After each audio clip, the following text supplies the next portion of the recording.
Haleluya. Bwana Yesu asifiwe. Kuna jambo nataka nikukumbushe.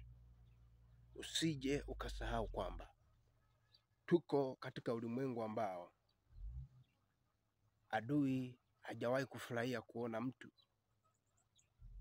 mwenye imani anafanikiwa na Mungu aliye hai, katika jina la Yesu akatukuzwa. Ni mara zote. Ndio maana Yesu akasema katika ulimwengu tulio nao, kama yeye alipingwa na kadhalika, hata sisi tuwe waangalifu, kwa sababu ndivyo itakavyokuwa. Haijalishi, kwa sababu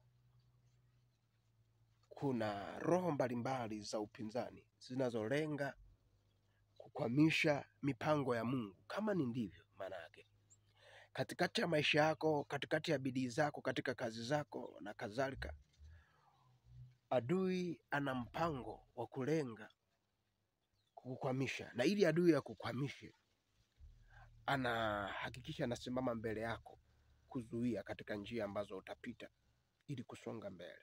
Kwa maana yake ni nini? Uangalifu wako au umakini wako unadai uanzie kwenye maisha yako ya kila siku.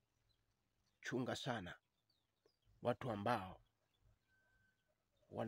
wanakuwa na maneno ya kukukasirisha, kukuuzi, au wanaokuwa na sababu ya kutaka kubishana na wewe, kugombana na wewe pasipo sababu za msingi. Hata kama na sababu za msingi, usijaribu kugombana, kubishana na mtu. Huenda huo ndo mtego wako wa kuchukua umakini wako wa ndani, ili uweze kupigana naye kwa jinsi ya nje, ili unakavyokuwa unapigana naye kwa jinsi ya nje, ukose umakini ule wa kumuona huyu adui kwamba analenga kitu chako cha ndani, umuone kwa jinsi ya nje. Kwa sababu nguvu zetu haziko katika mwili, zina nguvu katika ulimwengu wa roho. Usije ukajisahau, adui anatumia hila ili kukuangusha, ili kukukwamisha. Kwa hiyo hakikisha unaimarisha uhusiano wako na Mungu wakati wote, kwa ajili ya usalama wa kesho yako. Bwana Yesu asifiwe. Kesho ya uzao wako, kesho ya kila ulicho nacho. Kwa sababu ile kwamba Mungu amekuweka duniani kwa nyakati na majira uishi, ili uishi na kutimiza kusudi la Mungu lote alilokupa. Manake unahitaji umakini, unahitaji hekima ya Mungu kushughulikia matatizo mbalimbali na matukio mbalimbali ambayo yanatokea kwenye maisha yako. Hakikisha unakuwa na fikra chanya kwa ajili ya kushughulikia mambo mbalimbali yanayojitokeza kwenye maisha yako.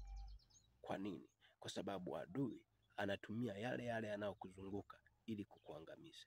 Adui analenga kuharibu aina fulani ya fikra zako ambazo zinakufanya upate ushindi kila mara, ili upoteze aina zile za fikra na aina fulani ya msimamo, ili uwe na msimamo ambao itakuwa rahisi yeye kuja kwako na kukuvuruga. Haleluya. Mungu akubariki.